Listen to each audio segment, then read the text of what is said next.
ପିଲାମାନେ ପୁଣି ଥରେ ତୁମକୁ ଏହି ଓଡ଼ିଆ ଭାଷା ଶିକ୍ଷା କାର୍ଯ୍ୟକ୍ରମକୁ ସ୍ୱାଗତ ଜଣାଏ। ତୁମର ମନେ ଥିବ ଆମେ ରମାଦେବୀଙ୍କର ଏକ ଆତ୍ମଜୀବନୀ ମୋ ପିଲାବେଳ କଥା ଆରମ୍ଭ କରିଥିଲୁ। କିପରି ରମାଦେବୀ ସେହି ଲେଖା ମାଧ୍ୟମରେ ତାଙ୍କର ଅନୁଭୂତିକୁ ଏବଂ ତାଙ୍କର ସାନ ଦିନର କେତେକ ଘଟଣାକୁ ସେ ବର୍ଣ୍ଣନା କରିଛନ୍ତି। ରମାଦେବୀ ଥିଲେ ସ୍ୱାଧୀନତା ସଂଗ୍ରାମରେ ଯୋଗ ଦେଇଥିବା ଜଣେ ଅନ୍ୟତମ ନାରୀ ନେତ୍ରୀ।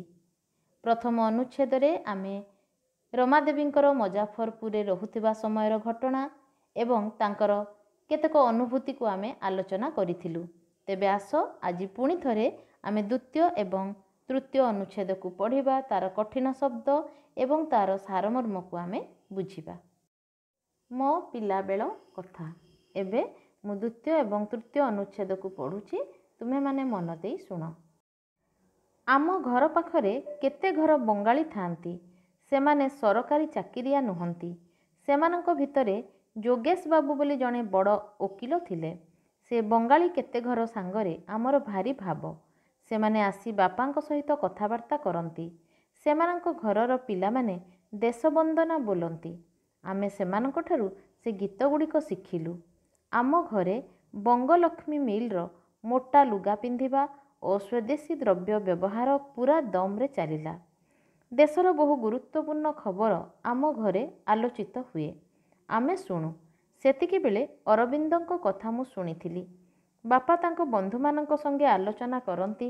କଥାବାର୍ତ୍ତାରେ ଇଂରାଜୀ ଭାଷାର ଆଧିକ୍ୟ ଥିଲେ ମଧ୍ୟ ଯେତିକି ତା ଭିତରେ ହିନ୍ଦୀ ବା ବଙ୍ଗଳାରେ ଥାଏ ତାକୁ ଆମେ ମନ ଦେଇ ଶୁଣୁ। ଉତ୍ତେଜନାର ବାତାବରଣ ଭିତରେ ଆମେ ଥାଉ।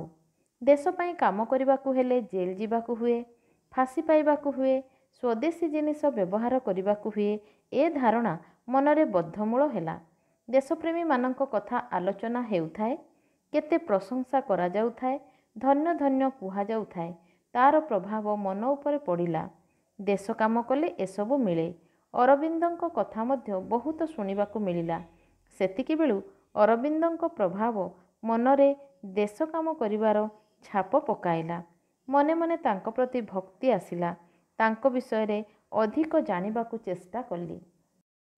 ଏବେ ଆସ ଏହି ଦ୍ୱିତୀୟ ଏବଂ ତୃତୀୟ ଅନୁଚ୍ଛେଦରେ ଥିବା କଠିନ ଶବ୍ଦ ଏବଂ ତାର ଅର୍ଥ ଗୁଡ଼ିକୁ ଜାଣିବା। ଭାରି ଅର୍ଥାତ୍ ବହୁତ ଭାବରେ।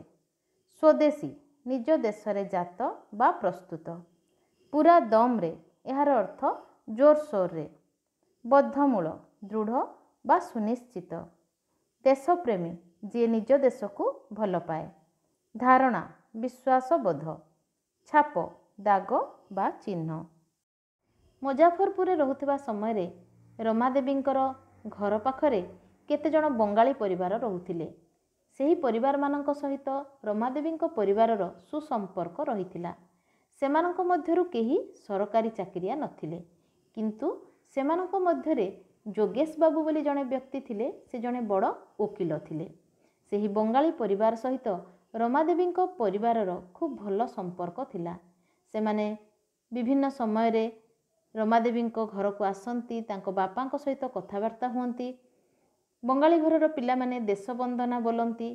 ସେମାନଙ୍କ ଦ୍ୱାରା ପ୍ରଭାବିତ ହୋଇ ଲେଖିକା ଅର୍ଥାତ୍ ରମାଦେବୀ ଏବଂ ତାଙ୍କର ଭଉଣୀ ଅନେକ ଗୁଡ଼ିଏ ବଙ୍ଗାଳୀ ଗୀତର ଦେଶବନ୍ଦନା ଶିଖିଥିଲେ। ସେହିସବୁ ପରିବାରମାନଙ୍କରେ ସ୍ୱଦେଶୀ ଦ୍ରବ୍ୟ ପ୍ରତି ସେ ସମୟରେ ଯଥେଷ୍ଟ ଆଗ୍ରହ ଥିଲା, କାରଣ ସେହି ସମୟରେ ସ୍ୱଦେଶୀ ଆନ୍ଦୋଳନ ଜୋରଦାର ଚାଲିଥାଏ। ସେଥିପାଇଁ ରମାଦେବୀଙ୍କ ପରିବାରରେ ମଧ୍ୟ କଲିକତାର ବଙ୍ଗଲକ୍ଷ୍ମୀ ମିଲ୍ର ମୋଟା ଲୁଗା ପିନ୍ଧିବା ଏବଂ ସ୍ୱଦେଶୀ ଦ୍ରବ୍ୟ ବ୍ୟବହାର କରିବା ପୁରା ଦମରେ ଚାଲିଥିଲା। ରମାଦେବୀଙ୍କ ଘରେ ଦେଶର ବହୁ ଗୁରୁତ୍ୱପୂର୍ଣ୍ଣ ଖବର ଆଲୋଚନା ହେଉଥିଲା। ସେହି ଆଲୋଚନାକୁ ରମାଦେବୀ ପିଲାଦିନରୁ ଶୁଣି ଆସୁଥିଲେ। ଆଲୋଚନା ମାଧ୍ୟମରେ ଶ୍ରୀ ଅରବିନ୍ଦଙ୍କ କଥା ମଧ୍ୟ ରମାଦେବୀ ଶୁଣିଥିଲେ। କଥାବାର୍ତ୍ତା ସମୟରେ ବାପା ତାଙ୍କର ବନ୍ଧୁମାନଙ୍କ ସହିତ ପ୍ରାୟତଃ ଇଂରାଜୀ ଭାଷା ବ୍ୟବହାର କରୁଥିଲେ। ତଥାପି କଥାବାର୍ତ୍ତା ସମୟରେ ହିନ୍ଦୀ ଏବଂ ବଙ୍ଗଳା ଭାଷା ମଧ୍ୟ ବ୍ୟବହାର ହେଉଥିଲା। ତେଣୁ ହିନ୍ଦୀ ଏବଂ ବଙ୍ଗଳା ଭାଷାକୁ ରମାଦେବୀ ଭଲ ଭାବରେ ବୁଝିପାରୁଥିଲେ। ସେହିସବୁ କଥାକୁ ସେ ମନ ଦେଇ ଶୁଣୁଥିଲେ ଏବଂ ଦେଶରେ ଘଟୁଥିବା ସମସ୍ତ ଘଟଣାକୁ ସେ ଜାଣିପାରୁଥିଲେ। ସେ ସମୟରେ ଇଂରେଜମାନଙ୍କ ବିରୁଦ୍ଧରେ ଆନ୍ଦୋଳନ ଚାଲିଥିଲା। ସାରା ଦେଶରେ ଉତ୍ତେଜନାର ବାତାବରଣ ଲାଗି ରହିଥିଲା। देश ପାଇଁ काम କରିବାକୁ हेले जेल जीवा ପାଇଁ हेबो, बेले बेले फांसी मध्य पाइबाकू हेबो। ए कथा रमादेवी भल भाबरे जानिथिले। देशप्रेमी माने स्वदेशी द्रव्य व्यवहार करुथिले, तेणु देशप्रेमी माने समस्तଙ୍କ द्वारा प्रशंसित हेउथिले। समस्ते सेमानंकु धन्य धन्य कहुथिले।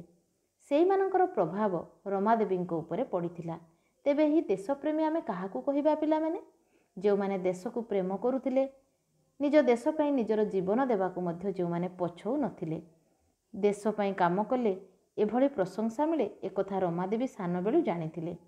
सेही समय से अरविंदଙ୍କ संपर्क मध्य जहाँ शुणिथिले सेथिरे तांको प्रति तांकर भक्ति भावना जात होइथिला। अरविंदଙ୍କ प्रभाव रे प्रभावित होई तांको संपर्क रे अधिक जानिबा पई रमादेवी सबुबले चेष्टा करुथिले।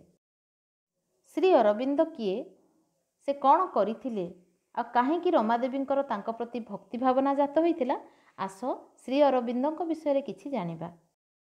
श्री अरविंद थिले जणे महान विप्लवी और जणे आध्यात्मिकवादी। बिलातरे उच्च शिक्षा लाभ करी निज देशकू से फेरिथिले। ता पूर्वरु किंतु जातीयता भाव तांको प्राणकू उद्बुद्ध करिथिला। यूरोपीय देशमानंकरे चलिथिबा जातीय आंदोलन को लक्ष्य करी निज देशरे मध्य जातीय आंदोलन आरंभ हेबा उचित बोली से मनरे भाबिथिले। तेणु निजकू जणे उग्र जातीयतावादी रूपे गठन करने से पछेई नथिले। से समय वंदे मातरम नामक एक पत्रिकार संपादक दायित्व तुलाइथिबा समय अरविंद सेही पत्रिका माध्यम इंग्रेज विरोधी लेखा सबु प्रकाशन करुथिले। से समस्त लेखा को पढ़ी से समय युवगोष्ठी मनरे इंग्रेज विरोधी भावना जात होइथिला। ता सहित सेमाने संत्रासवादी कार्यकलाप लिप्त रही विभिन्न समय राजनैतिक हिंसाकांड सबु घटाउथिले। तेणु ए सबु घटना पछरे श्री अरविंदଙ୍କର हाथ थिबार संदेह करी सरकार तांको 1908 मसीहा मे मासरे गिरफ करथिले। फलरे ए सबु विषय रमादेवी जानिबार सुजोग पाइथिले। तेणु तांको मनरे अरविंदଙ୍କର छाप गभीर भावरे प्रभाव विस्तार करिथिला। देश पई सर्वस्व देबाकू हेबो एभली चिंताधारा केवल विप्लवी अरविंद ही तांको मनरे सृष्टि करिथिले। आजिर आलोचना को एइठी रखिबा। पुणी एक नुआ अध्याय सहित तुम सहित साक्षात हेबो। रहुछि। धन्यवाद।